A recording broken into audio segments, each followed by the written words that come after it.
Hola, ¿cómo están? Bienvenidos al Cofre de Miguel. Hoy les traigo el sexto y último episodio de la Historia del Rock, esta serie documental producida por la BBC y emitida en Argentina por el canal ATC y el auspicio del diario Ámbito Financiero. En este episodio veremos ya la decadencia del punk como género y de sus máximos exponentes, los Sex Pistols, el comienzo de la música disco con bandas como Bee Gees, ABBA y por supuesto el surgir de Michael Jackson. La gran influencia que tendría el reggae jamaiquino de la mano de Bob Marley en toda la música que surgiría a partir de la entonces conocida como New Wave, con bandas como The Police, Talking Heads o Blondie. La transformación del rock en un gran negocio corporativo de la mano de la cadena MTV, que transformó la manera de consumir el rock a partir del éxito de los videoclips. Y el surgimiento de nuevos ritmos que se terminarían incorporando al género, como el rap, el hip hop, de la mano de bandas como los Beastie Boys, por ejemplo. La aparición de las primeras bandas eminentemente electrónicas, con los ejemplos de Depeche Mode y New Order. Bueno, espero que les haya gustado esta historia del rock, que hayan podido disfrutar de los 6 episodios que tienen. A mí me parece muy interesante. Y como siempre, antes de terminar, les pido que comenten, que se suscriban al canal, le pongan un me gusta al video y nos vemos la próxima.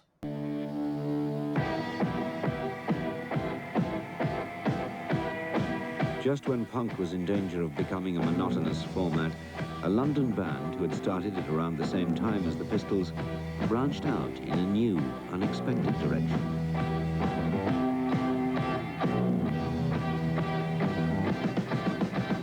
London calling to the faraway towns. Now war is declared and battle come down. London calling to the underworld. Come out of the cupboard, you boys and girls. London calling, now don't look to us. Phony Beatlemania has bitten the dust. A lot of that stuff was written overlooking the Westway, because we were up in the flats where I lived with my grandmother, and we used to just look out, and it was very high up. It was on the 18th floor, so we could see all of the area, you know, and also underneath the Westway, someone had sprayed the Clash on one of the pillars that held up the Westway, and it seemed to mark out our area.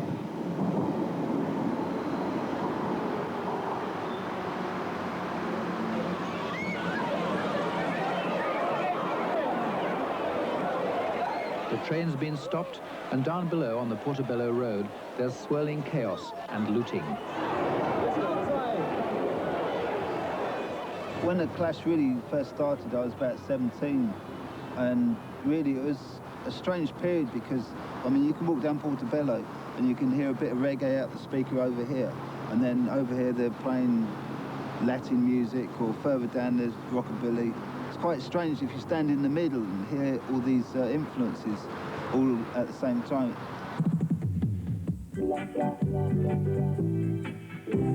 The influence that was really to affect the Clash was reggae.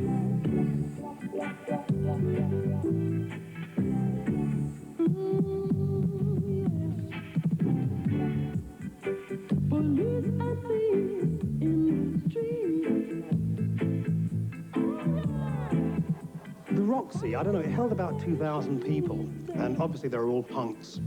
And I was the DJ, and I lived in a house with about four or five other Rasta guys. When I got the job, they all laughed at me. Ha, Don Letts is going to work with those crazy punk rockers.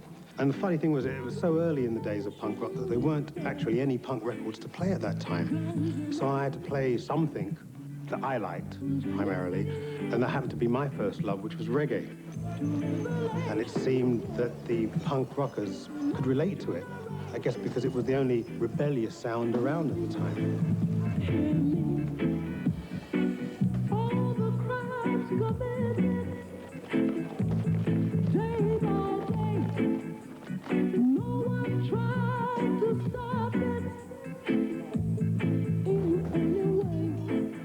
We were in two minds whether to cover another record, because we had enough ammunition of our own, but we just sort of liked the inclusion of that reggae feel.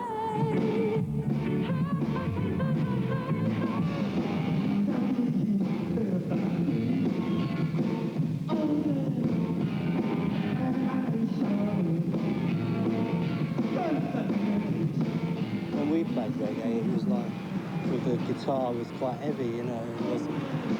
It wasn't doing that skank. It was like kind of punk guitar on it. We weren't trying to play reggae, so we were trying to just do our thing. And like much of the way the 60s bands used to cover contemporary R&B classics, we covered what was the latest record from Jamaica. It happened to be Police and Thieves. It all kind of fit in with what was going on at the time. You know, some of the guys from the Clash were in the riots. A lot of white people would say, oh, reggae's really boring, the bass is always the same. But when you're actually in one of those clubs, you understand why the bass is as it is, because it's something to move to. It's your footsteps, it's the feel, and that's an aspect that you can only really find out by being in a club.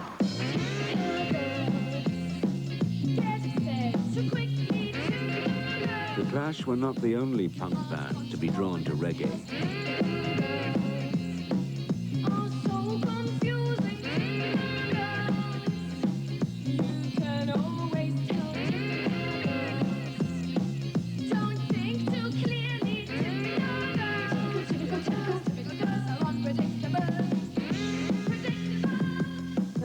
Were very inspired by reggae. That's why we were different. But in generally, the attitude about reggae related to it because it's the rebelliousness, the utter rebelliousness, because we were just rebellious by nature.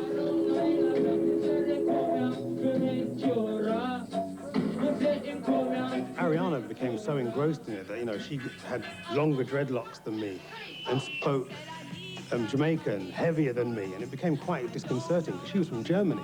I'll surely give it back to you tomorrow. Where each I for the money, I just buy to life be better. In '76, I heard reggae, and I was interested through the music, not because of Jamaicans, because I didn't really know Jamaicans. I haven't seen any, but I heard the music first, and it hit a hardcore thing in me, right? So from that, I just make my way to Jamaica.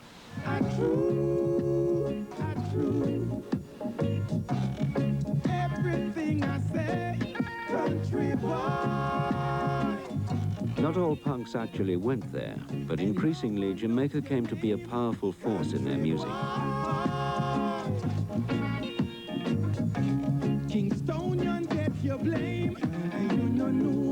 Kingston in the 70s was a musical pressure cooker, with DJs producing records in their shops and testing them out on an audience that same night. Boy, get out of me way. I say, I true. Nothing would get bought unless it had a wicked bass line you could dance to. A voracious record-buying public had fueled the development of reggae out of its earlier incarnations of ska and rocksteady. But the man who exported it to a worldwide audience was Bob Marley. One of the many Jamaicans who had left his native countryside to come to the capital, in his music he mixed his reactions to the urban life of Kingston with a spiritual longing for Rastafarian redemption.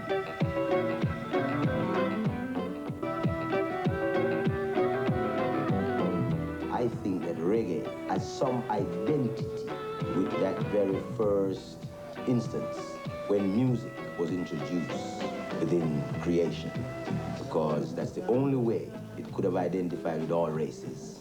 That it doesn't matter what language you speak, when you hear that beat, there's something in that beat that everyone identifies and understands. In this young country, I say, why do you die for me now? You country, why won't you let me be down? Oh, yeah.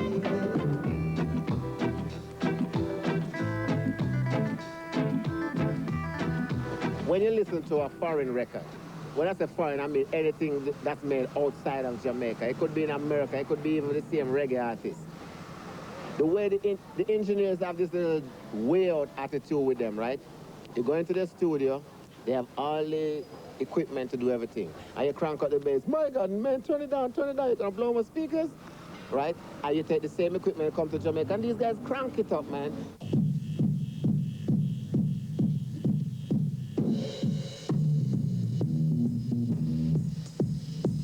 The producer who cranked up the bass for the Wailers and later for the Clash was Lee Perry, whose house band were called the Upsetters, as he himself was often known for good reason. Because I am what I am, and I am he that I am their upsetter. I am love creator. And I sit upon the equator.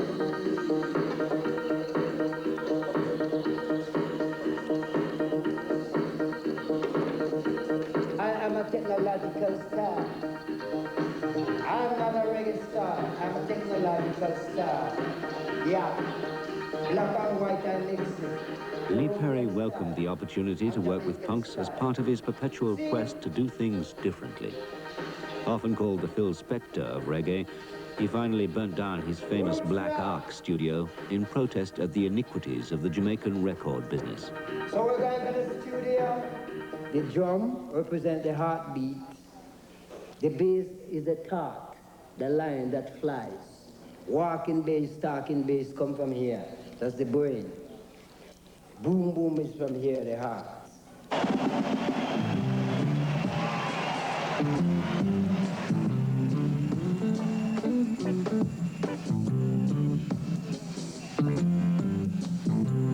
If it wasn't for the white folks, I don't think reggae music would be where it is today.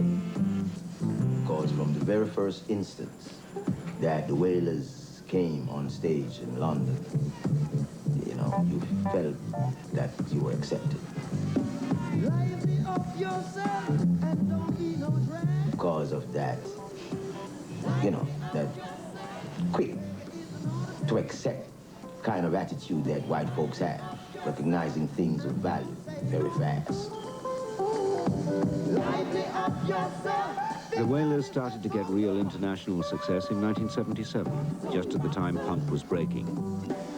In my musical travels, I had occasion to become friends with Bob Marley, and in fact, punk rock caused an argument between us, because one day I went round his house and I had on my bondage trousers.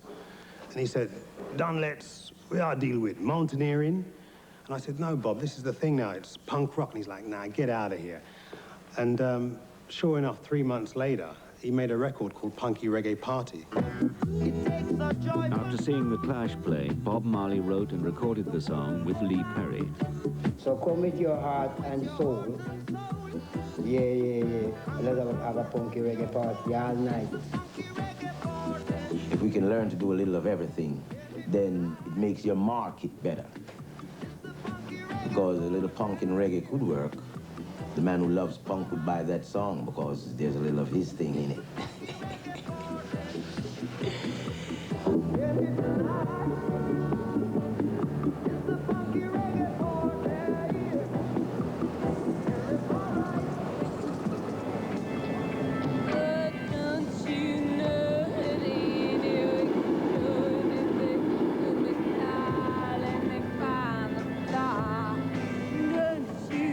The reggae influence started to reach the New York punk bands as well. Ain't it strange? We really loved reggae music. We took a lot of nourishment from it on many levels, much of which was based around the Rastafarian sense of spirituality and the smoking of herb. Two killer combinations for the mid-70s.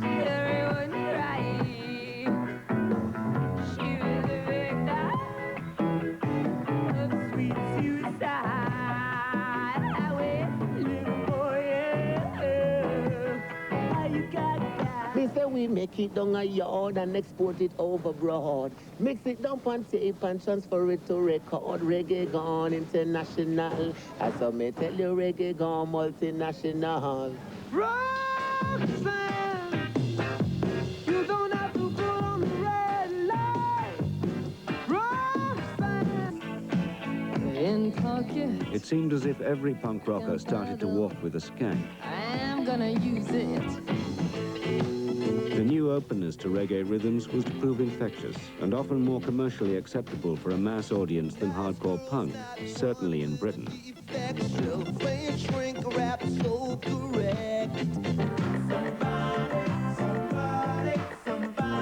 The Kingston studios could afford to upgrade.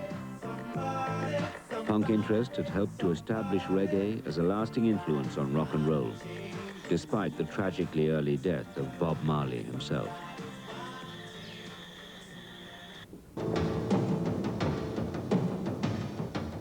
Pistols were increasingly frustrated at being unable to play live in Britain. Arguing bitterly among themselves, they decided to make a full-out attack on America.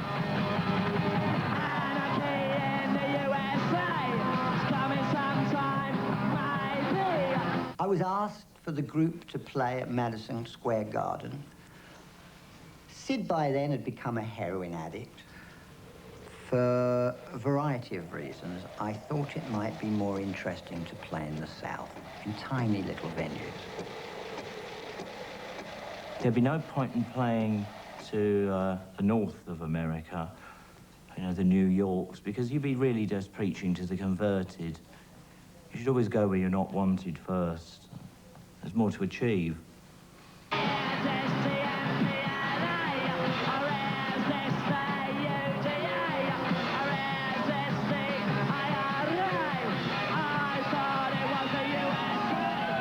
No, they're garbage, man. You know, they're garbage.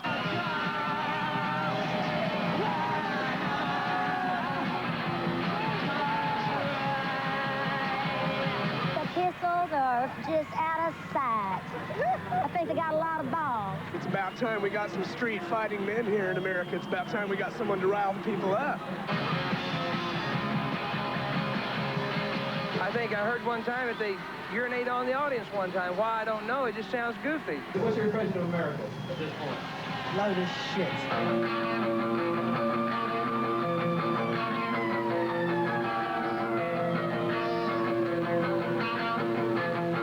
Inside this place, which was called Randy's Rodeo, virtually 2,000 Mexicans.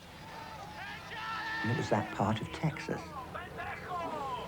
Sex Pistols boarded the stage. Rotten climbed onto the mic, and suddenly a giant hamburger leapt through the air and hit smack on Rotten's face, where Ketchup sort of fell down on his rather nice blue tartan bondage suit that Vivian had made for the tour. He was pissed off. "Who the hell did that?" he said, pointing into the audience, outraged. Sid followed, typical of an agent provocateur, and said, "All you cowboys are a bunch of faggots." That's all they needed. Rushed the stage, brandishing knives, guns going off in the background, and the stage rained non-stop beer cans and hamburgers. I'll never forget Steve Jones. As these cans kept hurtling through the air, he would nut them back like a footballer. At some point, a guy managed to get so near the stage and brandished a kind of a Bowie knife that Sid took the bass and with the bottom half of it, he smacked it down on the top of this cowboy's head. He knew that I meant physical harm, and I have to say I was ugly about it. But he came out and hit us over the head with a bass. He was hitting us because I was going like this, "Come on, buddy," and he kept going like this. And I would have been glad to take him on, or his buddy Johnny. The Pistols' kamikaze raid was starting to take its toll as they approached the hippie capital itself. By the time the Sex Pistols reached San Francisco, they were virtually not talking to each other. It was like, come and see the circus. The circus is in town, you know what I mean?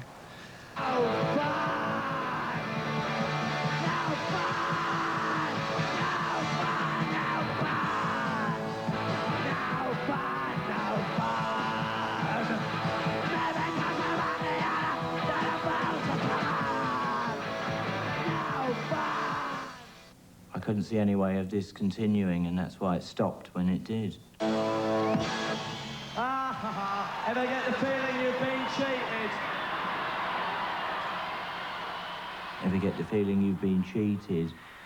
That wasn't directed at the audience, that was directed at us on stage. Because we had been cheated and we cheated ourselves.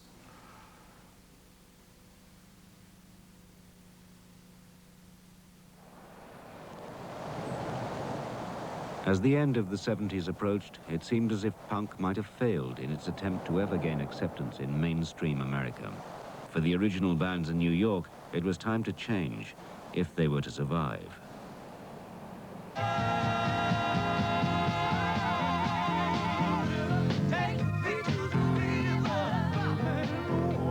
It occurred to us, well, you know, our songs are so weird. Maybe we should do a cover song on our next album. Maybe the radio will like it.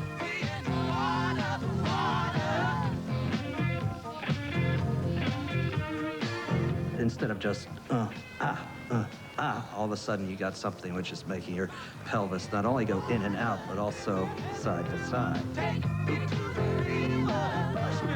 And that would give it that little thing that Bernie Worrell would explain to me later. You know, I would say, now, please explain this to me in musical notation. He'd say, honey, it's like when you're with your lover and you just go, you know, for that little, because you're just coming up to meet him.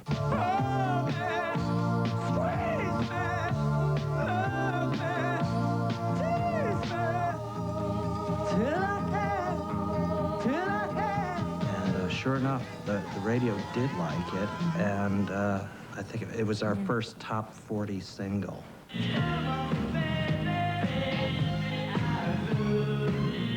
The Ramones went into the studio with Phil Spector, who forced them, at gunpoint, to add strings. One band above all was to achieve radio play and commercial success. When I first met Blondie, they were a very dark, very strange, psychedelic surf punk band. One of the first songs they played me was Heart of Glass. And Heart of Glass, at that point, sounded like, once I had a love, and it was a gas. It was a reggae song. Soon turned out, had a heart of glass, you know. And I said, well, this is a great song, but this, you know, Americans don't buy reggae. There's no way they're going to buy it in reggae form. So let's try and change it.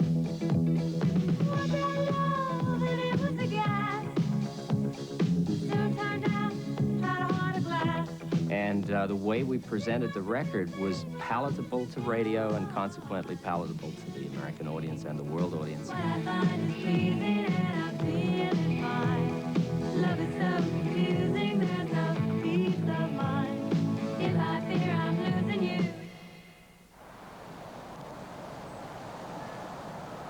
You have to bear in mind that they just come out of the Vietnam War, and the whole situation here was very, very different. America was in economically a much, much better position than it is now. And it's funny that now that things are beginning to crumble and fall apart and their economy is going down the toilet, that they're turning a definite eye towards punk. Now they get it. I suppose, really, it's not the music for the overprivileged.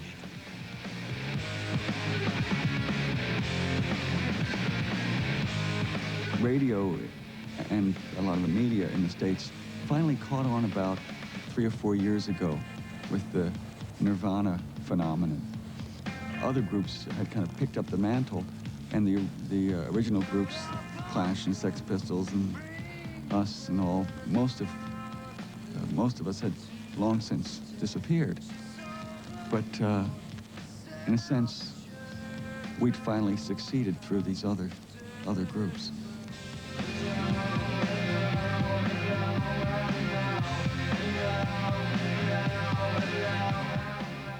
Funk had become the new standard in black music.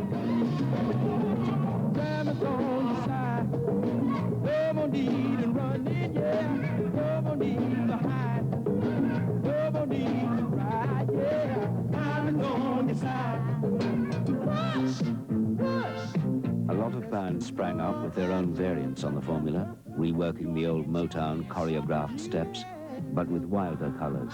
and hair.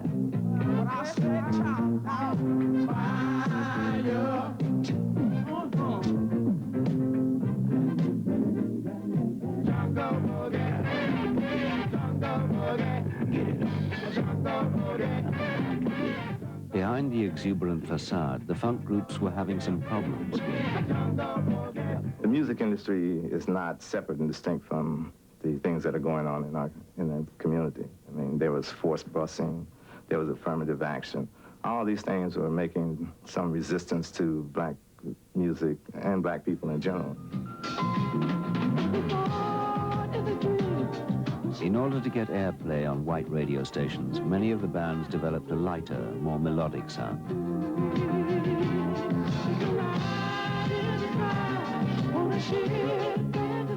Even then, they still met resistance. The formatting of radio changed, become much more conservative in terms of what they would play of different kinds of music. And so funk, to a great degree, was not really heard for the most part by the mass audiences.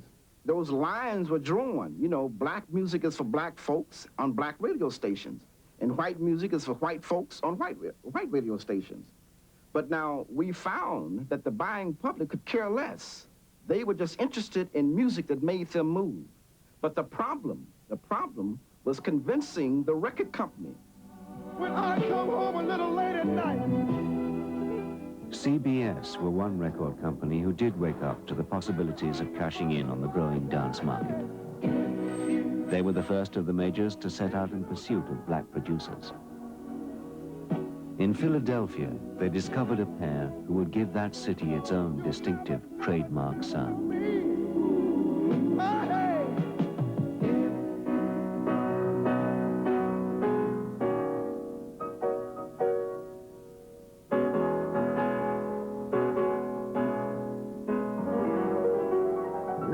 For that time, for that generation, you know, great love songs, and we were just having fun.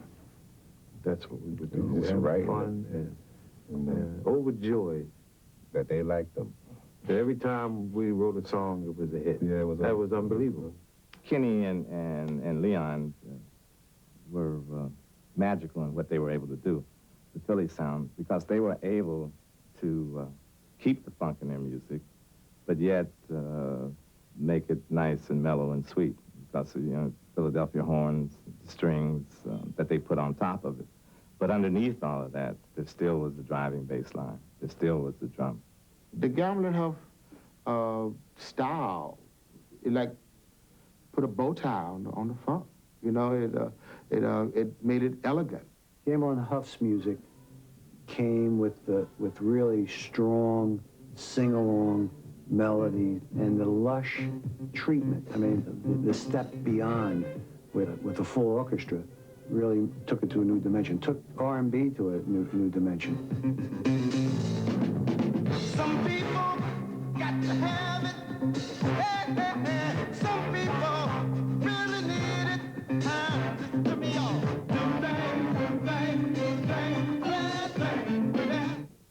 When most record companies was recording with rhythm section, we had the orchestra. We had an orchestra, which made us more powerful.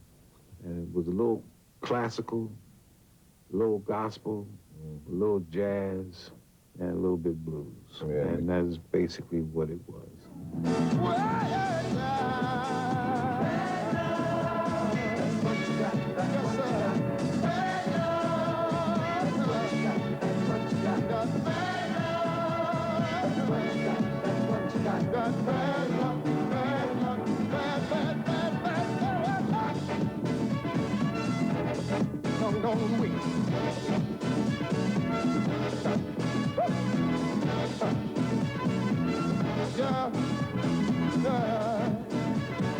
Everybody's doing straight chords, you know, straight dominant chords, and we invented this kind of stuff, that kind of stuff.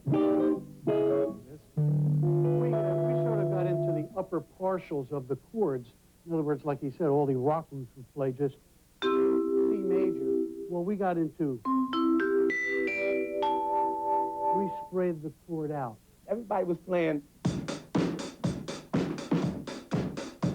2 2, 4. I said, well, let me put some rhythm, a little bit more rhythm into the drum. So I would play like.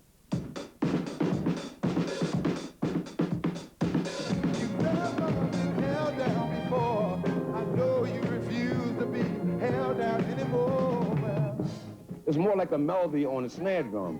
So didn't sound nothing like Motown, Memphis, and nobody. I want y'all to listen, listen to every word I say, every word I say. No stopping this now. No, no, no. Look up. Ain't no stopping this now. See, we got to go. We had a string of black and white artists, international from Italy, Germany, England, who came because they heard something that they liked and they wanted to try and capture. It was great for the studio, but we were always busy and so forth. But the core was what Gamble and Huff created. Gamble and Huff were to help one of the old soul groups transform themselves when they decided to leave Motown. Rechristened the Jacksons, Michael and his brothers came to Philadelphia in search of greater artistic control and a new look. But I don't get no loving. That's no lie. Respect that money, Frisco, and every kind of disco. Gamble and Huff did a collaboration album with the Jacksons. And the whole family moved to Philadelphia for like a 2-month period, and we cut the album.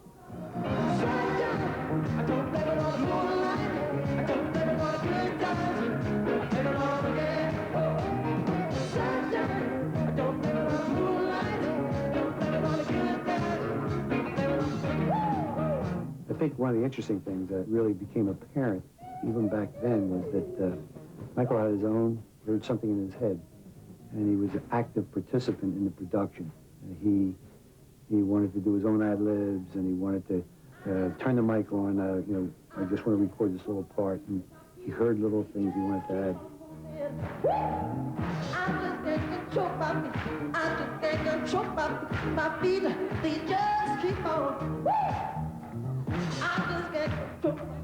So typically it was Gamble and Huff's show, but we really credit Gamble and Huff teaching him how to write songs. The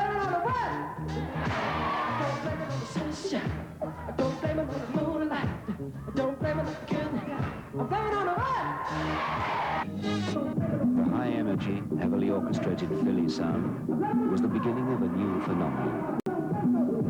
We didn't set out to do disco records, but disco pretty much is just dance records, you know, and that's what some of the records that we produce, we intentionally meant for those records to be funky dance records. We used to hang out in the discos. We used to go love to see those people dance off of our music. It was a thrill for me.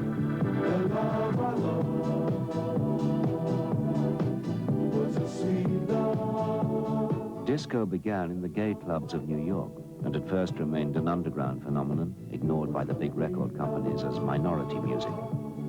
But then it slowly started to pick up serious record sales.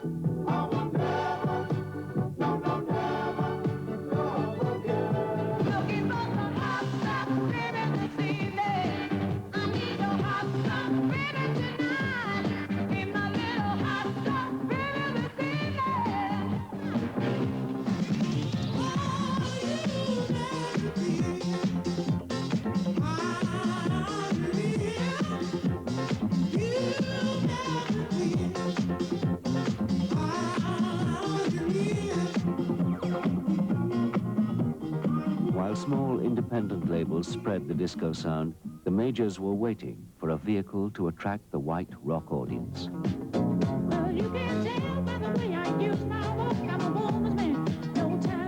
They got it with a vengeance.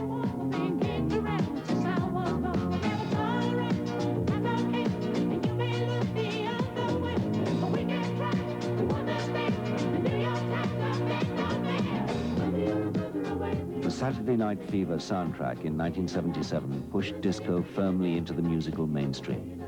The movie's everyman hero, love story plotline, and the blue-eyed soul of the Bee Gees guaranteed its crossover success.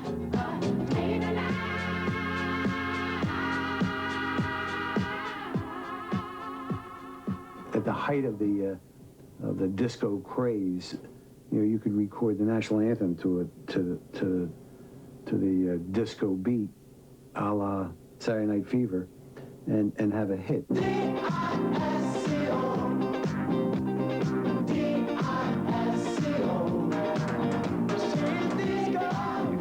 Cher had a disco record. You had Dolly Parton with a disco record. 9 to 5, I think, was one of the records we had.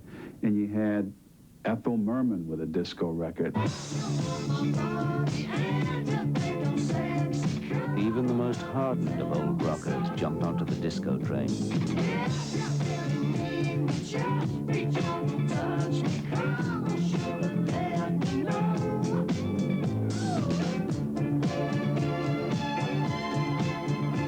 Disco is funky, you know, when you take one record at a time. It's just that they narrowed it down to one beat to try to corner the market on a particular music. And when you do that with rhythm, you're talking about something that will get on your nerve, try to make love with one stroke. You go and somebody tell you the facts in here. While everyone else seemed to be down at the disco, P-Funk were getting into glam theatricals on an ever-increasing scale.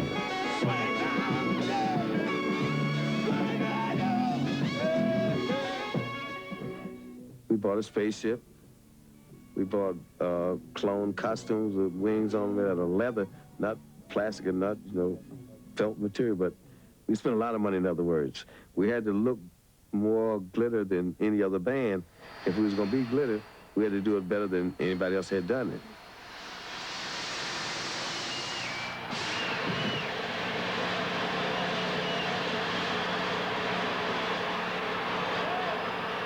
Everyone waited for the mothership to land, for Dr. Funkenstein to emerge and bring the funk.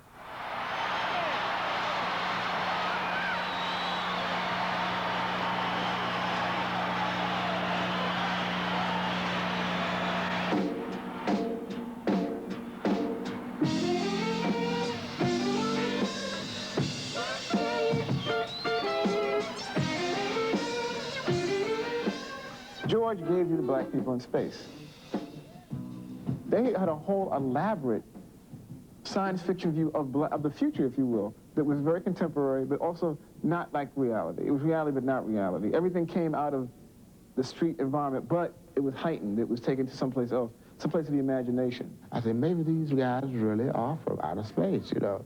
But then I looked at myself and said, well, I'm actually from Alabama, so I'm not from outer space, and I'm out here doing it with them, you know. So it was really a movement. I got to get over the hump. I got to get over the hump. I got to get over the hump. I got to get over the hump. I got to get over the hump. This science fiction funk needed a new futuristic sound. We had gotten these synthesizers, and I would always hear Bernie playing, you know, low things on it, and it had such a percussive thing. And we had always heard, you know, groups like Emerson, Lake and Palmer and them play, but not use it as a bass, but would play those real low sounds on it. And I would hear Bernie hitting it, so I told him, could you actually do the bass line? And he started doing Larry Graham for me.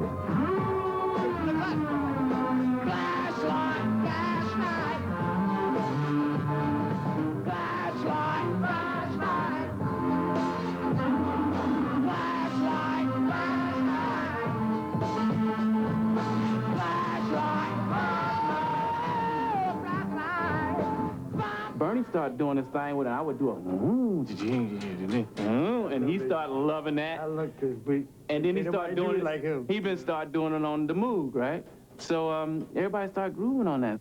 So Flashlight, as far as I know, is like the first of the songs with the synthesizer as the bass, you know, and not just a sound effect.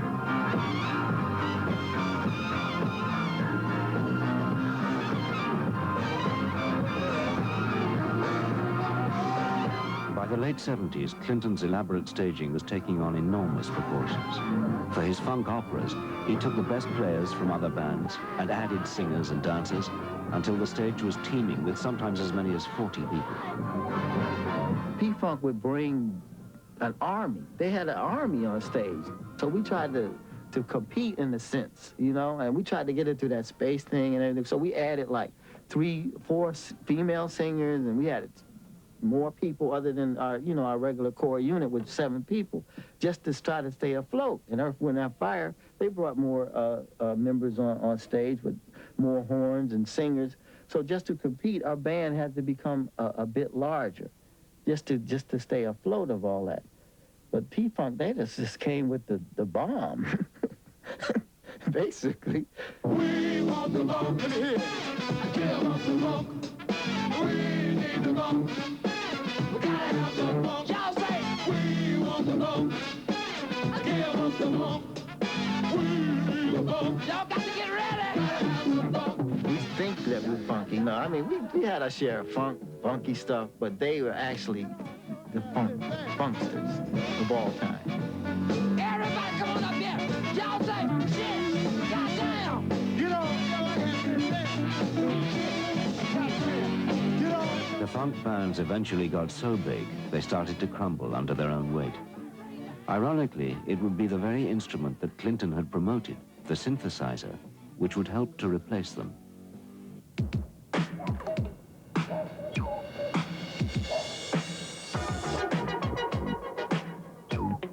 As the 80s approached and the inner cities got even bleaker, the new black music returned to the streets. It's like a jungle sometimes. It makes me wonder how I keep from going under.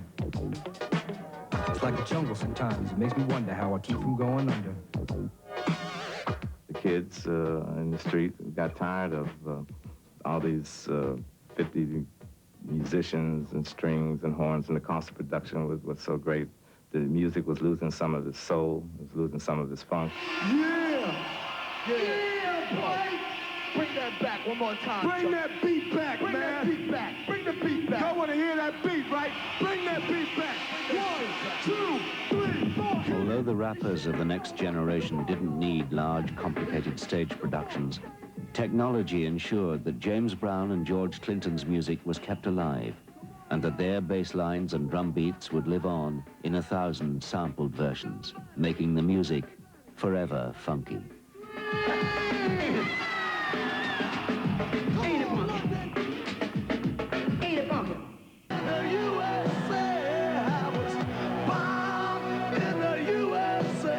But by the beginning of the 80s, punk had faded away, and it seemed as if the music business was going to stick to the tried and tested formula of guitar-based anthems belted out in huge stadiums, preferably by white musicians.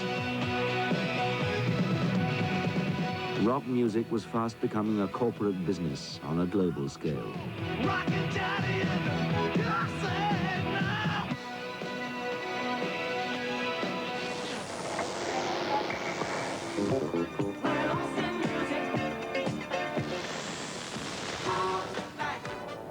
To gain airplay on the all-important FM radio, many black groups had also sweetened their sound. Oh, what's he gonna do? You wanna get down?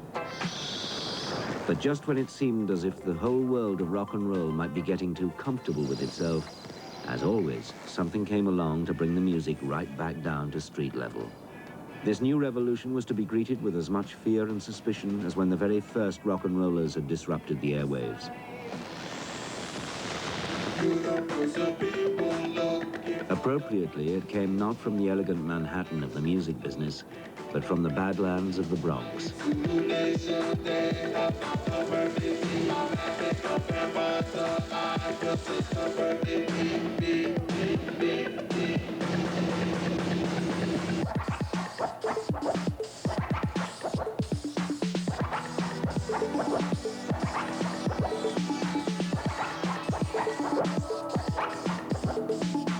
For the perfect beat, searching for the perfect beat, for the perfect beat, seeking for the perfect beat. Must get mine, about to get it. Rap was always here. You know, it was from way back in the time when God talked to Adam, Moses, all the prophets, he was rapping to them. When you have the Caesar and all them, when they ended talking about "Thou art forsaken me" and stuff, they were rhyming in their time. And even when you had Shakespeare and all that, he was rapping and rhyming in his time. So rap was always here.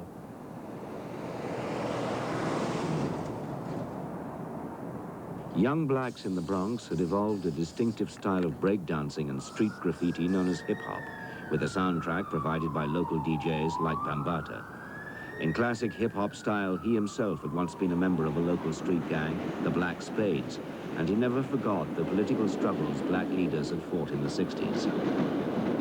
What I did is took all these elements from all these great leaders and teachers that we had at that time in the 60s and said that when I get of age, I would start a group called the Zulu Nation from seeing this movie back in the early 60s called Zulu, and it will incorporate all these different ideas and ideologies to do something for the people, to uplift the people, black, brown, yellow, red, and white, dealing with the truth, knowledge, wisdom, and understanding on anything that's everything.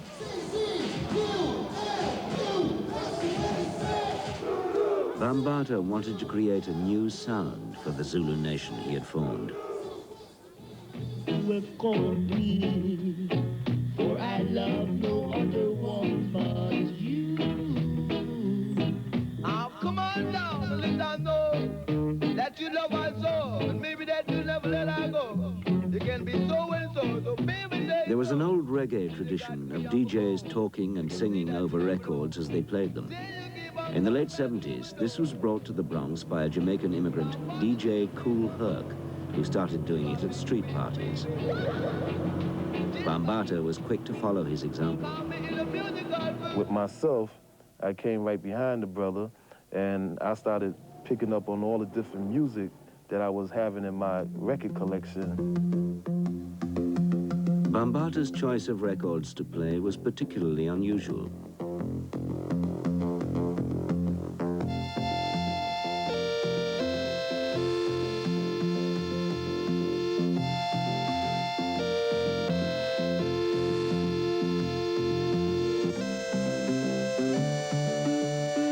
The German group Kraftwerk had been experimenting with a computer-driven electronic sound.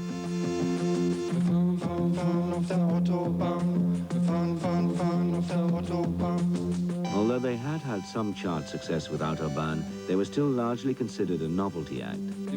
Now their music found a new home in the black urban clubs of New York. First, I want to know who was these funky white boys from Germany that had this futuristic sound. When I first heard Trans-Euro Express, I mean, I just went crazy and started getting it jammed at every party that we played in the Bronx. And it was the Zulu Nation that pushed the hell out that record that just caught on like hellfire with the black and Latino community. And I thought this would be the music for the future. So once I got into Trans-Euro Express, I started digging up a lot of other Kraftwerk records like Robots, Autobahn.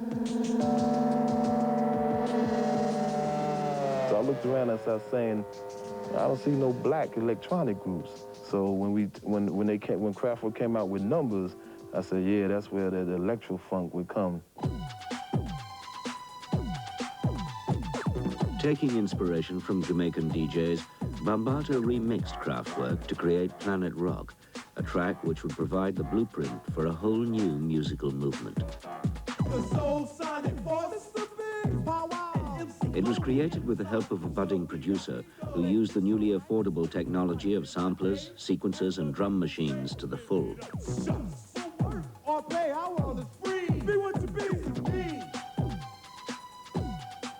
It's hard for me to imagine music before Planet Rock, actually. When I moved to New York and started hanging out with Bam, Trans-Europe Express was really one of his favorite records. And I think some of the reasons why, it was a drum machine. No rock groups and no soul groups really were using drum machines at that time. So the beat was really steady, they could mix to it, and it was an interesting sound. I mean, it was a really different sound. You see.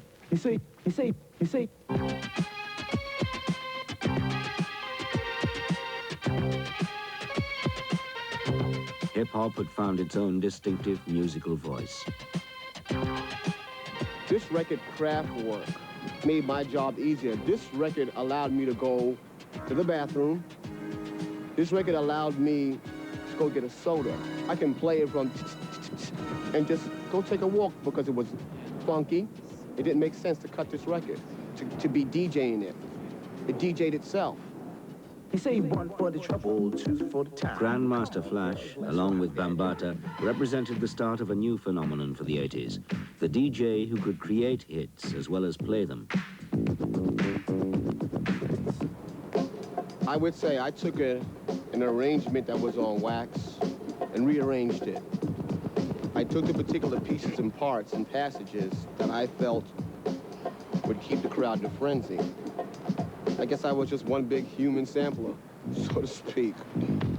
Once I was able to do that, I was able to start learning what I later called the acrobatics of doing the things that I did on the turntable, which meant drop the record at the break part, push it out to the people, bend over, put it at the same section, and just keep constantly repeating it, you know, just wham, wham, wham, wham, wham.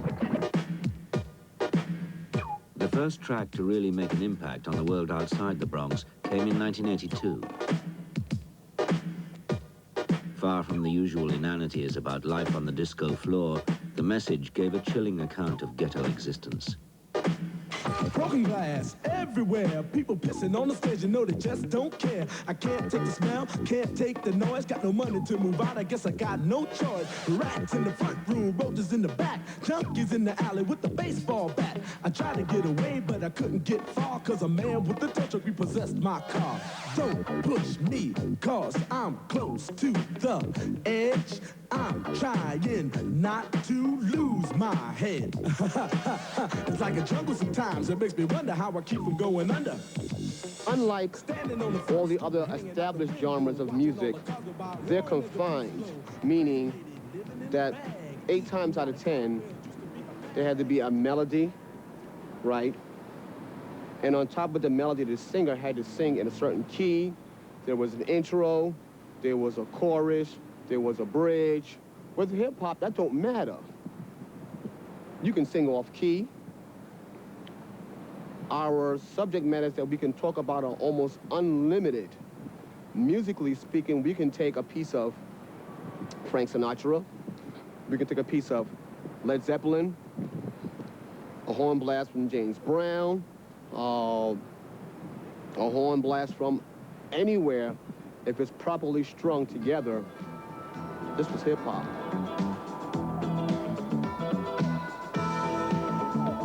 As rap and hip-hop took off, the music began to cross back over to white rock acts, attracted by the sound. Told me everybody slide, DJ spinning, I said, my, Flash is fast, Flash is cool, Francois, c'est pas, Flash ain't no duke, and you don't stop. I really had never really written a rap, and I wasn't an experienced rapper, and it was so exciting. It really was part of that tradition of, you know, something new and something strange, and wow, this is really, nobody does this. This is really wild, and this is great, and it's very underground, and it's very hip, and it's, you know, it's really happening. And the shows, or the, I don't know what you would call them, the rap events or whatever, they were really sort of forbidden, and you know, mostly black kids would go, and it was just like, just wild, and everybody would get up there and just start, you know, yelling out their shit. And it's good.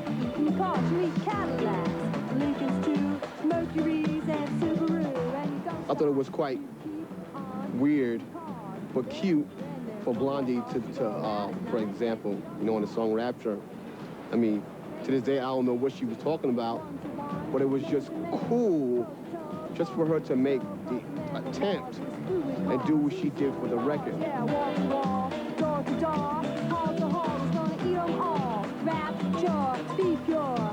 It was quite a compliment to me to know that this particular style of music, which was new then, touched another race of people. This was great.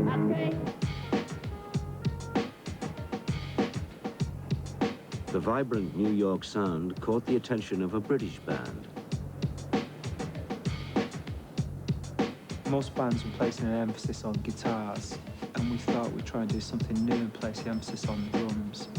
If we did innovate in any area specifically, I would say it was taking this kind of electronic dance groove music out onto the stage and playing it live. How does it feel when you treat me like you do? And you laid your hands upon me and told me who you are. The desk that we wrote Blue Monday on, which was everyone considers to be like a technological revolution as a song, Blue Monday. It was the oldest desk I've ever seen in my life, and everything was done by hand on it. Everything, it was absolute murder. And I always remember one really nice thing was, which we were really flattered about, was that Kraftwerk booked in to Britannia Row to do their song to try and rip off Blue Monday. I think they were mortified when they saw the desk. Blue Monday was sold only as a 12-inch single, causing initial resistance from radio. But when it sold 3 million worldwide, it helped establish the 12-inch as the format for dance music in the 80s. New Order now wanted to find a producer with the right cultural baggage. When they came over to New York, I took them out to a small, demo studio in Brooklyn. And we, as they tell it, I just stood over them waiting for them to do something. I don't really remember it that way, but that's the way they tell it, that I was sort of intimidating their creativity. But I don't think anyone can intimidate those guys. We were expecting Arthur Baker to be like this really big flash producer who knew exactly what he was doing, and we were very nervous. And I think Arthur Baker expected this really flash band who knew what they were doing.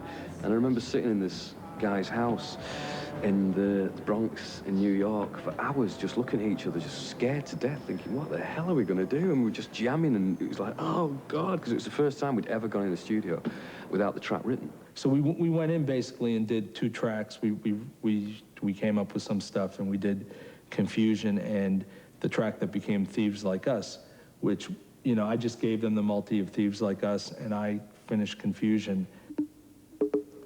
I brought the Roland 808 and my backward sounds, which was sort of the hip-hop thing at the time, the Funhouse sound.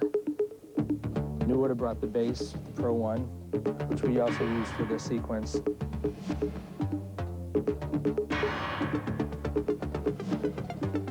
I brought the hand claps. They brought the guitar. They brought the melody. I brought the chant. And I brought the beat. We put it together and it sounded like this.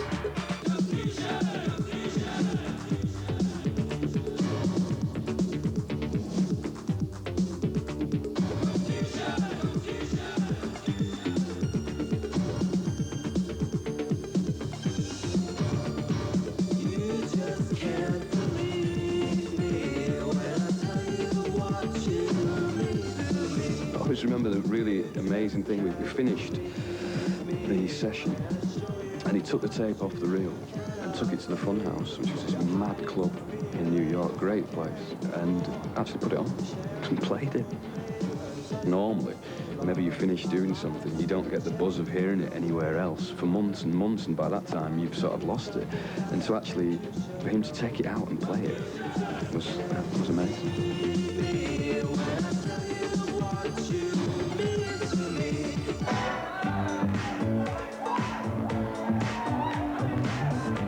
Also inspired by the New York club scene came a young female artist called Madonna Ciccone, who astutely adapted the sound for a wider audience.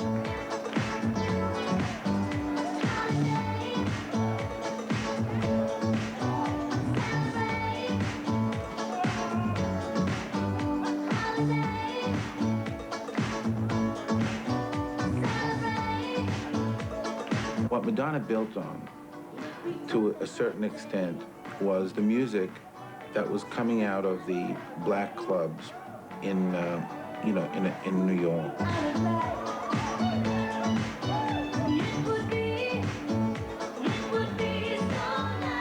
When we put out the first 12-inch, Madonna sounded so black on that record, and we didn't want to risk, you know, the potential of the black market, you know, buying the record. That we made a decision not to put her picture on the sleeve. If at first her record company pretended Madonna was black, it was an illusion that became difficult to maintain with the growth of a new development in rock and roll.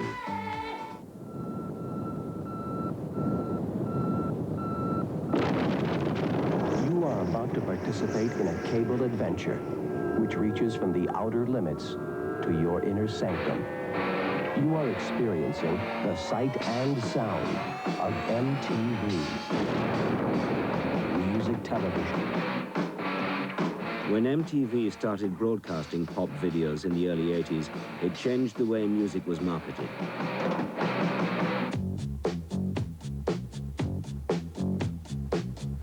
Although the new medium lent itself perfectly to dance music, at first MTV refused to show any black acts at all. People always told me, be careful what you do. Don't go around breaking young girls' hearts. When CBS insisted that they play Michael Jackson or they would refuse the use of other artists, MTV capitulated and Jackson became a worldwide star.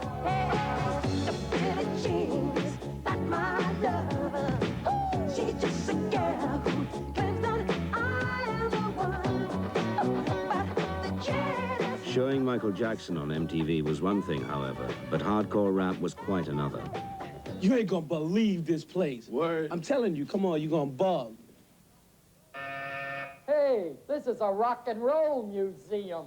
You guys don't belong in here. I'm the king of rock, there is none higher. Sucker MCs should call me sire. To burn my kingdom, you must choose fire. I won't stop rocking till I retire. Now we rock dog parties and come correct. All cuts are on time. With their stripped-down sound and 808 drum machine, Run DMC signaled a new era of tough, minimalist rap.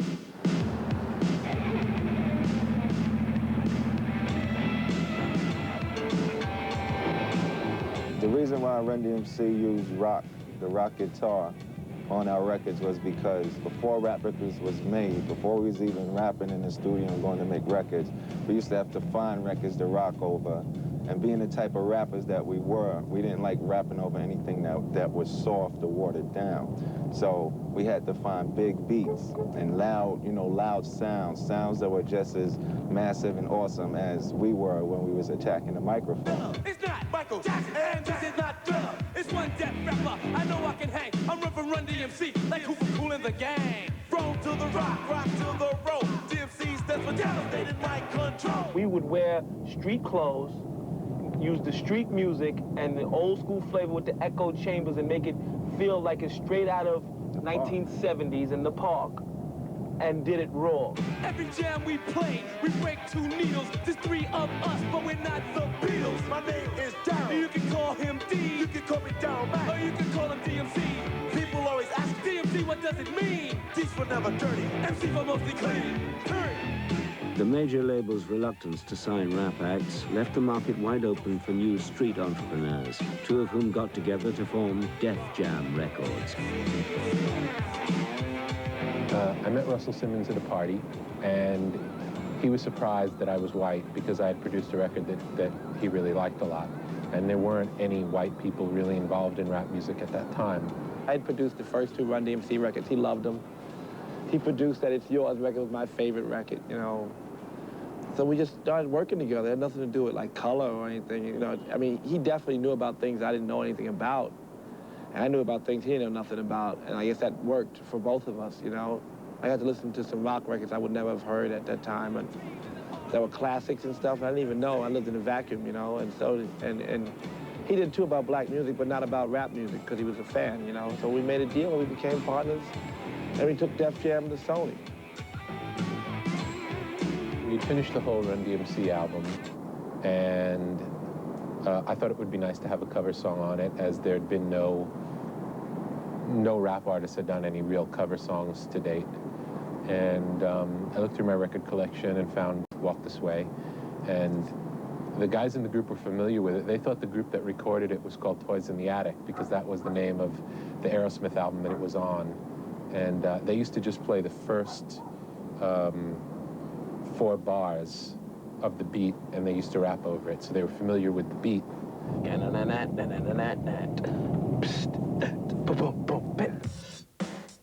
Run DMC's remake of Aerosmith's hit, Walk This Way, was for many in the white rock audience the first time they had heard rap.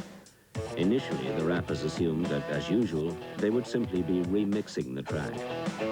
That's all they wanted. But Rick Rubin said, no, let's call this group, let's pull them up out of the wherever they're at and make the record over. I think it's a cool idea. We agreed. We don't know why we agreed, but we had to learn the lyrics. Me and Run had to sit there with the record and go in the basement and learn the lyrics. Couldn't understand it, crying. Are you sure you don't want us to do this? Yes, go back and learn them. So we learned them, and Steve and Joe flew in, and we was all in the studio, MTV came, and Jam Master Jay got on the turntables and showed them what we used to do with their record in the parks. And it was like, wow, you know, when am I going to sing? No, you don't get to sing, Steve. But then we did the record, and it blew up.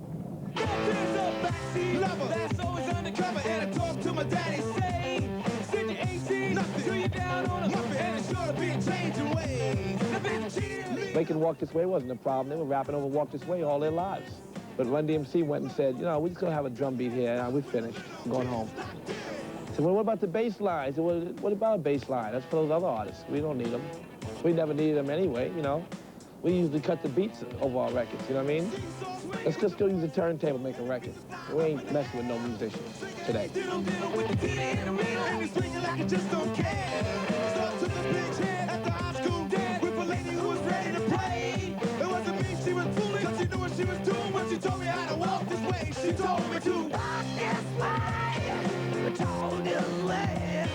I remember when Walk This Way first came out, the new music station in Boston put it on, and Aerosmith is from Boston.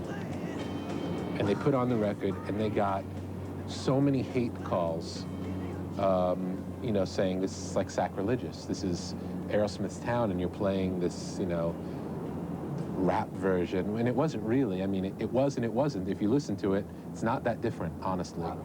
But I guess being as Run DMC were black, and being as Boston is the town that it is, a black artist doing an Aerosmith song in Boston just was not right. And so they took it off the air because they got so many hate calls. And by the end of the week of them not playing it, it became the #1 requested song on the station. So they started playing it again, and then it became a hit.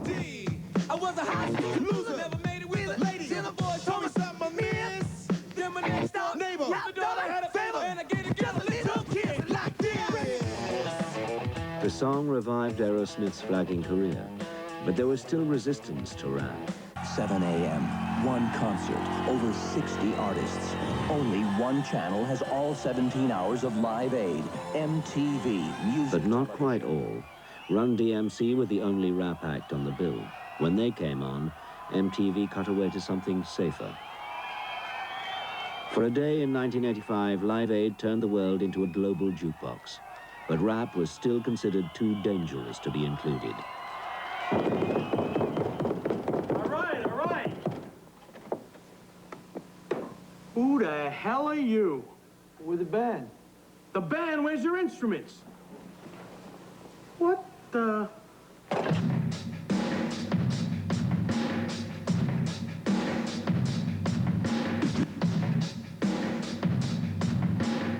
When we first came out making hip-hop, people were just like mainly surprised because no white kids were really up on hip-hop or doing it too much. So like, I guess a lot of kids would just check it out and just be surprised to even hear that we were making that kind of music and just be like, what, you guys are white? Like they would think we were Puerto Rican or something, or just not figure that we were white.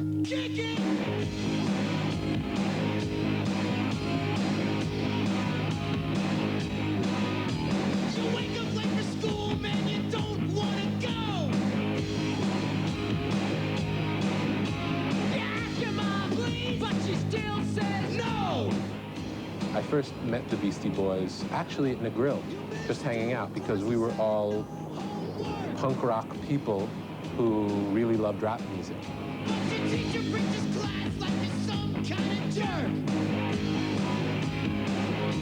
You gotta fight!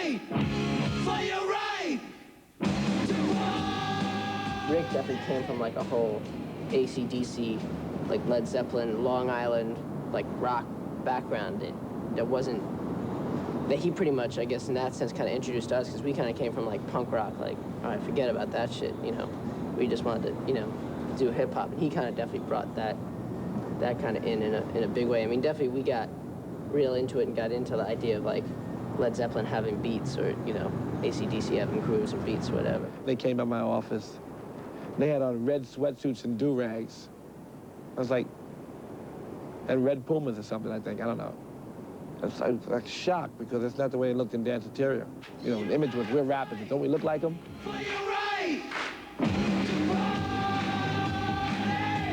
And I saw them perform, and they looked like themselves, and they were on stage. I said, why can't you be the Beastie Boys and be that? And they did, and they became, you know, they started not giving a fuck like their clothes and like their records. And attitude, too, because that's all they were anyway, kids who didn't give a fuck. Licensed to Ill sold an incredible 4 million copies, the fastest-selling debut album in Columbia's history. The group went on to become a kind of worldwide scourge, just as the Sex Pistols had done some 10 years before. We read Hammer of the Gods and thought that was funny. Thought, yeah, we could do that. We could smash a TV. That'll be sick. Yeah, or definitely like during the time that we were making License to Ill, I definitely remember like we would be going out to clubs like Dance Interior or whatever with like Rick and Russell every night, and to us it was just really funny at the time to kind of be, it was like almost making fun or you know, doing a parody on like that kind of culture, like, oh, wouldn't it be funny if we act like this? And then at a certain point we actually started to act like that. It's funny, when the Beastie Boys got popular, people were saying to me, oh, you know, they're so obnoxious. And it's like, well, it had nothing to do with them becoming successful. They were obnoxious from the moment I met them.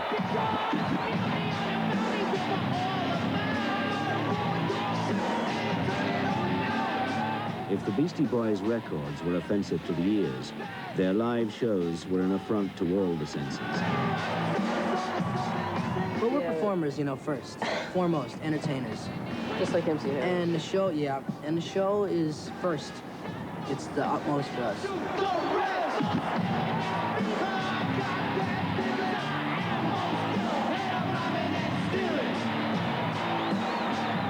People were really freaked out that all of a sudden, number one, we were having concerts where there were black groups and white groups performing on stage. You had black kids and white kids coming together in a way that they probably never would have for any other group at the time.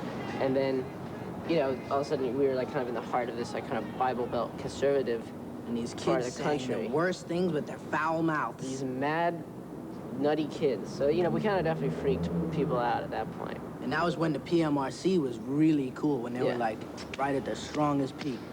1987, PMRC. The Parents Music Research Center was formed as a direct response to rap's increasingly overt lyrics. We are asking the recording industry to voluntarily assist parents who are concerned by placing a warning label on music products inappropriate for younger children due to explicit sexual or violent lyrics. We now propose one generic warning label to inform consumers in the marketplace about lyric content. A lot of it was actually just kind of alienating, because really it went so far beyond what even our wildest fantasies ever were of how we could possibly be portrayed or whatever. You know, I mean, so much of, like, say, with the British tabloids went so beyond fact and so far into fiction in terms of, like, you know, me with a little bag of whips. That was true.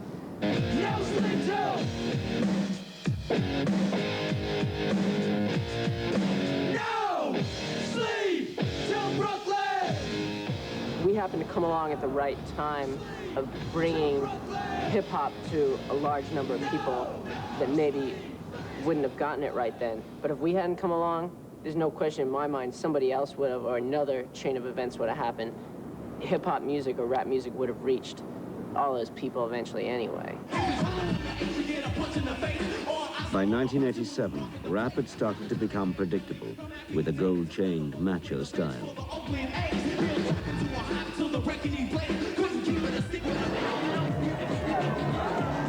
But then, out of New York City, came Public Enemy.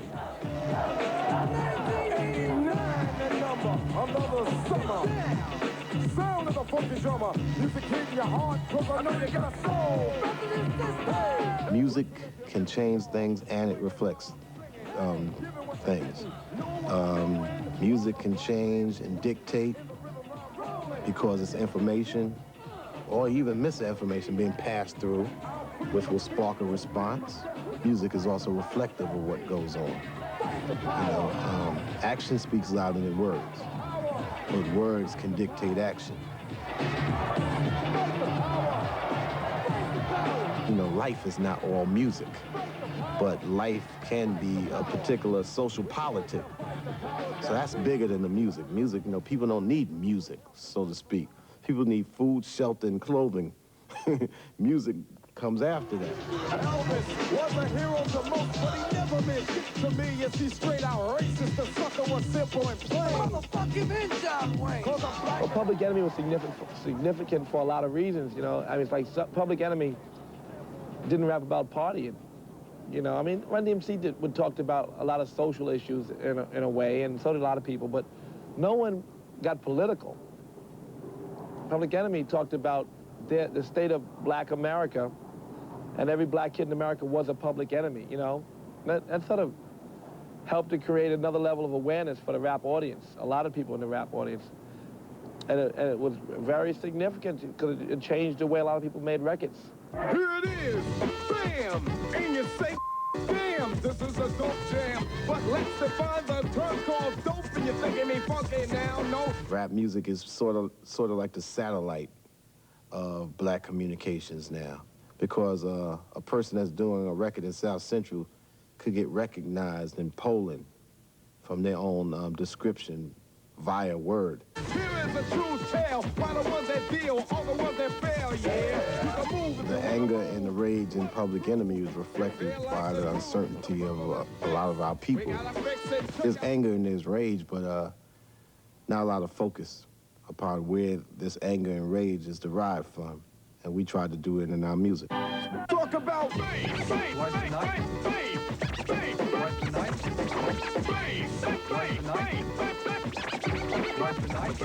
Well, the establishment's reaction to Public Enemy has been expected because we provide that other point of view. They look at it as being controversial. Now, controversial just means that there's two sides to every story, maybe sometimes three sides. The right, the wrong, and the point that wants to go either way, you know? So we give that other side, especially from a black perspective. Don't believe the hype. Yo, I don't keep bumping it.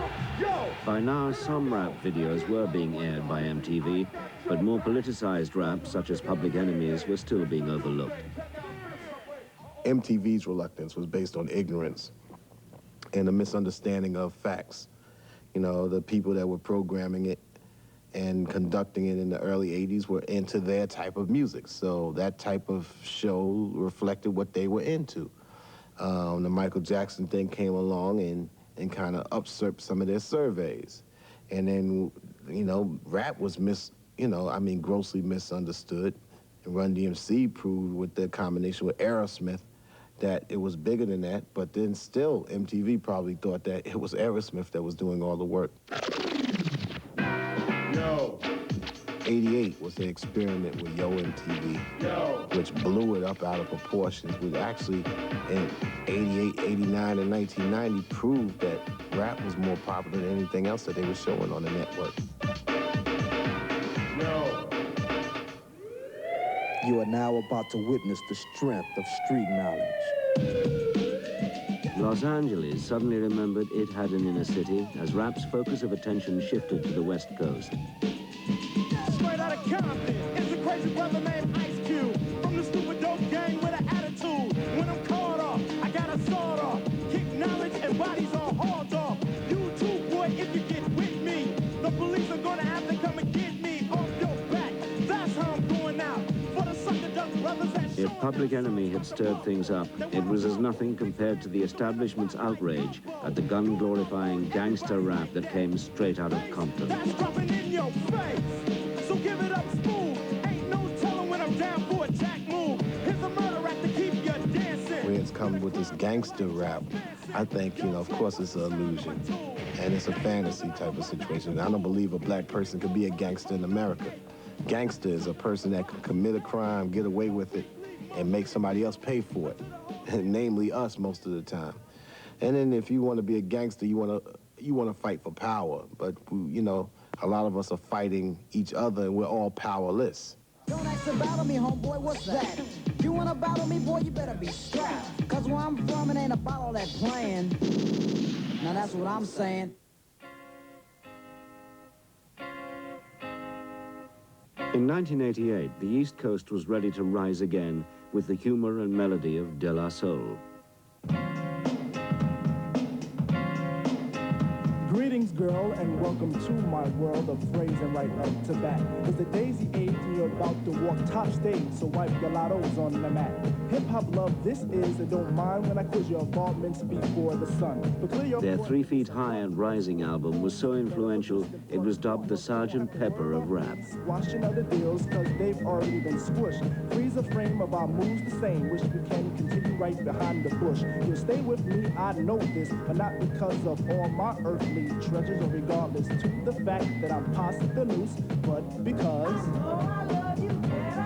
being here made us see just a different light. I mean, people in the Bronx might have seen, you know, crime on an everyday basis and might have seen problems within the community on an everyday basis. I think being out here just basically opened up our minds. We wasn't like cluttered with all the noise and all the crime and all the, you know, all the, I guess, things that every other rapper's talking about, yeah. this time the magic number is 2, cause it takes 2, not 3 to seduce. My destiny of love is brought to an apex. Sex is a mere molecule in this world of lust that I have for you. It's true, true. Oh, I love you better. The first album, you know, it was strictly on some experimentation. You know, that's the level it was, you know. You had our set, you know, theories, our set concepts we wanted to do, but if something happened, if you spilled milk on the turntable and it sounded dope, it just stayed. That's the way we operated. But when it comes to being De La, it's just me, myself, and I. It's just me, myself, and I. It's just me, myself, and I. It's just me, myself, and I. Now you tease my plug one style and my plug one spectacle. You say plug 1 and 2 are hippies nowhere, not just pure plug 4. With the first album, it reminded a lot of people of Woodstock, the 60s and all of that, and a lot of people felt that we were bringing back that era, which, we had nothing to do with. We had nothing, know anything about it. I didn't know anything about it myself, you know, but if it reminded people of that, cool, you know, it's not a problem. I'm glad, you know, I mean, it brought back some memories for people, and they can get into our music behind that. You know, they had their own visual aspect of what De La Soul was all about, but hippies, we were not, you know. People think they diss my person by stating I'm darkly packed. I know this, so I point at Q-Tip and he states black is black. Mirror, mirror on the... Sampling from across the musical spectrum was a strong feature of De La Soul, but a $1 million lawsuit by the Turtles, although settled out of court, was to make them and others more cautious. They've made such insignificant changes to the sound recording that it is still infringement as far as we're concerned, and they have violated our exclusive rights in the sound recording. Quelle heure est-il?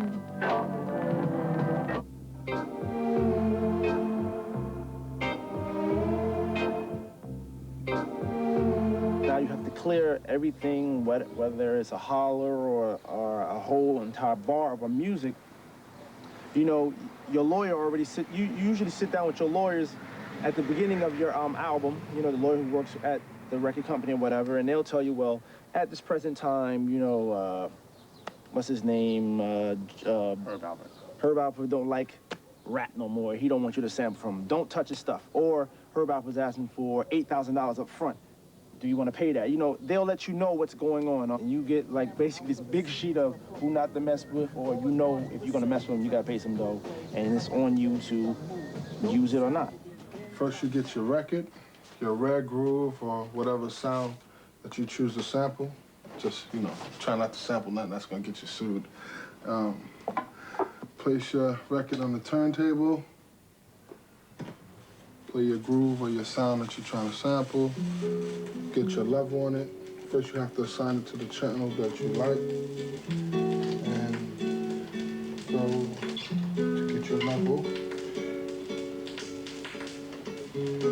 Sample is correct.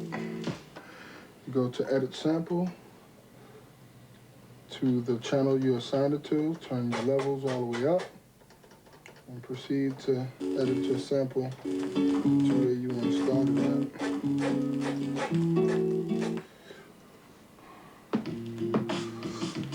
And there you have it. When you got music that black people control and black people have something to at least show and say, you know, we're proud of what we're doing, it's always pimped and it's always turned into a money vehicle and it's always dried out. But I think because of the fact that we as the youth and as black people, we love rap, we love hip hop, and we're gonna do our best to keep it living. In Detroit, machine-made music was taken to its most extreme by a producer who used computers to create long, repetitive dance rhythms, a new style of music called techno. Well, I've said that techno is the genocide of music from 20 years ago. I think the reason I would say that is probably because so many different forms of music have evolved from black music. And I mean, with the whole sort of history of what jazz and what happened in the 30s and with the 20s with jazz and with the Duke Ellingtons and the Louis Armstrongs and even the Josephine Bakers, I mean, that was all a form of black progressive music at one point. At one point, that was the techno of its journey. You know, that was the techno of its time.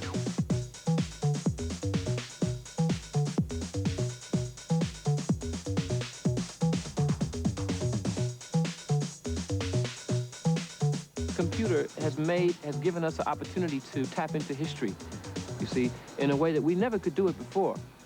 And that gives us the opportunities to really create our own perspective of what we've been brought up with all our lives.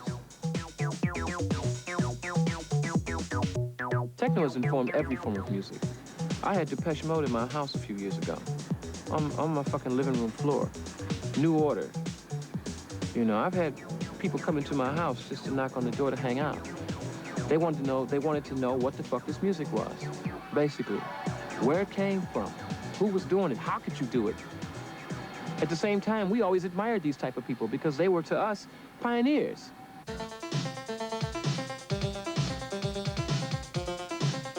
The new sound was considered too avant-garde for the American mainstream, and once again, it was Europeans who would first pick up on it.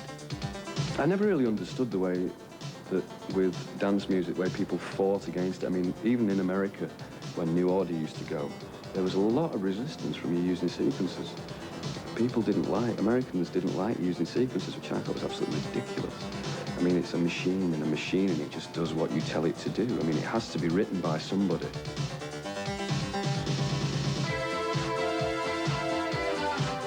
I find the fact that a machine you can use a machine to create a piece of music, I find it very, very interesting.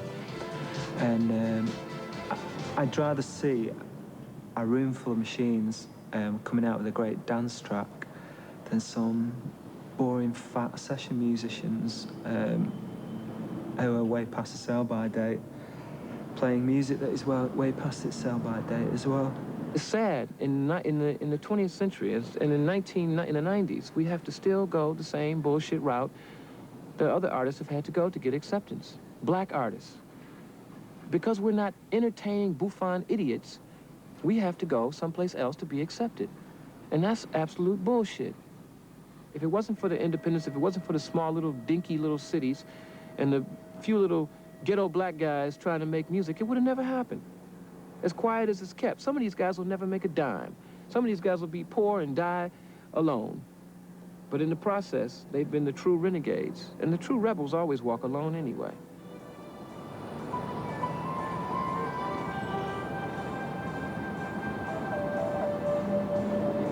The new electronic producers like Derek May were often relatively anonymous and found it difficult to get their work played on American FM radio. The music had to find its listeners in small clubs where, in cities like Chicago, it was nurtured and developed by a DIY underground dance scene.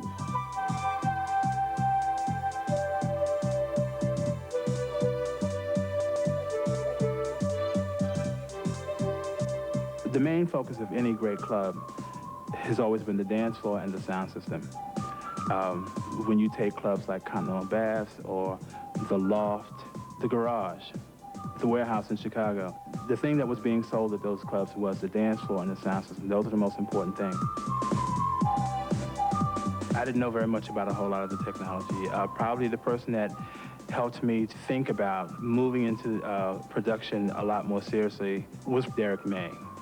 Derek May gave me my first drum machine.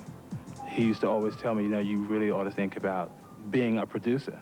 Jack the Beat Godfather, Jack the Beat Godfather, Father, Jack the Beat Godfather. More melodic than techno, house music took its name from a club called the Warehouse, where Frankie Knuckles was the resident DJ. Back in 1989, I was doing a remix for the Pet Shop Boys, Left to My Own Devices. I could leave you, say goodbye. And the song was like 138, 140 beats per minute, and they wanted me to do a house mix on it, and I just thought that was entirely too fast. And the only way I can do with it what I needed to do with it was I needed to slow it down.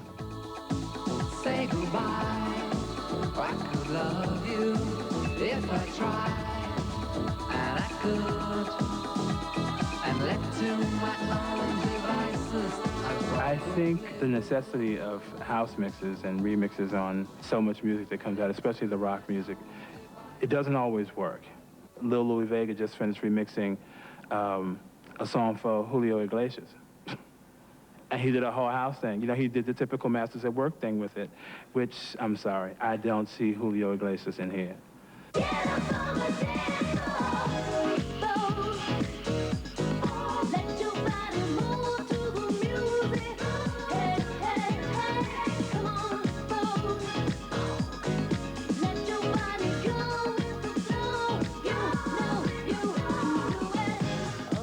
The first time I actually realized that house had become a worldwide, I guess, quote-unquote phenomena was with Madonna's Vogue. I just looked at that record and what it had done here in the United States, and I just thought, it's legit now. Back to reality, back to life, back to reality, back to life, back to reality, back to the here and now. By 1989, the clubland sound was so successful that Soul to Soul made the top of the charts on both sides of the Atlantic by combining American hip-hop with British funk and Jamaican bass lines.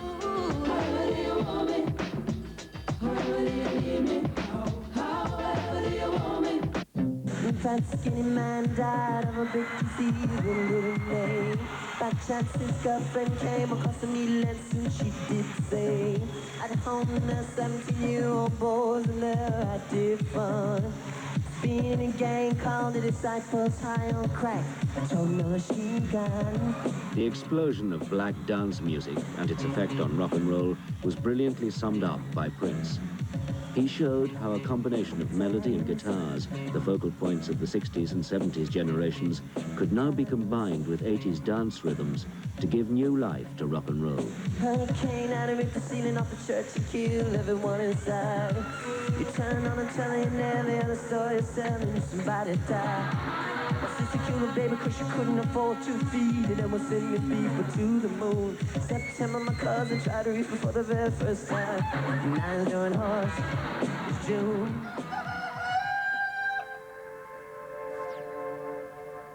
But even with all this diverse wealth of sounds, some were still looking for the perfect beat. Approaching the 90s came bands that would push the barriers even further, with 15-minute soundscapes, montaging samples and sequences, which seemed to sum up the musical adventures of the 80s.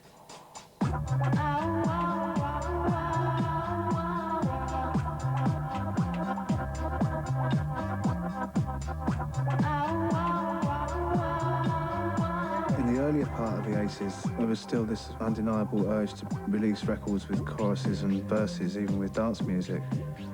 Fortunately, bands like Run DMC came along and using a huge 808 bass sound, which no one had ever really heard as a bass drum before, recreated this whole new sound, which became the bass and drums, which to a lot of people who listen to reggae would be laughing, because to them that's what it was all about in the first place, was the bass and drums. Used to get these tapes sent religiously from New York on Friday night Kiss FM tapes from Chuck Chill Out and Shep Pettibone, who later on became a producer and started producing people like even Madonna, should we say. But he was doing things to New Order which I'd never heard before.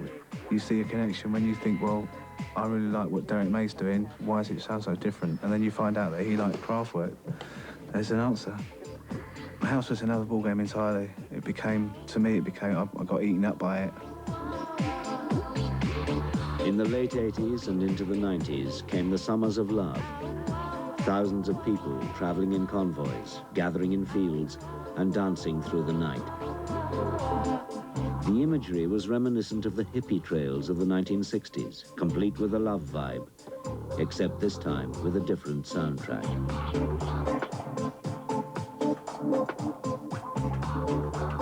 I've never seen 20,000 people in a field with no real supervision. There's so many different types of people in that club, but they're all really loving each other.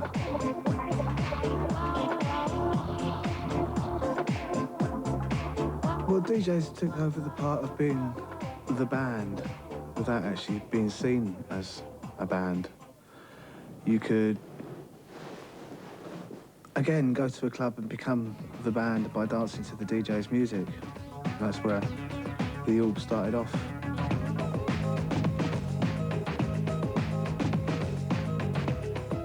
The mixing desk itself live has become another instrument with us, but it's used for two entirely different purposes. One is to make a completely different arrangement out of something that's been made in the studio in the first place.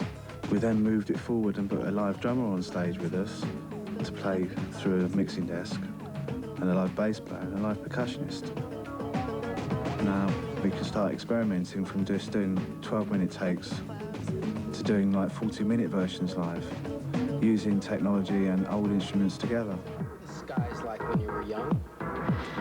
They went on forever. We lived in Arizona, and the skies always had little fluffy clouds, and they were long. Although a total break from all the established pop rules, this new ambient sound was to earn the Orb 3 platinum albums. They were beautiful, the most beautiful. The feel I've had for music is just through being able to travel and finding different types of music. Anyway, but that's mainly that is a lot of influence for me. Music from around the world, be it from South America, be it from India, be it from Asia, be it from Africa. Bonsoir au Mali, bonsoir à l'Afrique, bonsoir sur le reste de la planète. And so the journey that Africa Bambaataa started at the beginning of the 80s continues on through time and space, with videos and the satellite age opening up influences from around the world, and computers allowing access to all of musical history. His vision of a planet rock has become a reality. No longer dismissed as fringe movements, rap, reggae, house and techno are part of the very fabric of contemporary music. From its original roots in the Mississippi Delta, rock and roll has now truly become a global phenomenon, reinventing itself for each new generation. Epílogo al fin de esta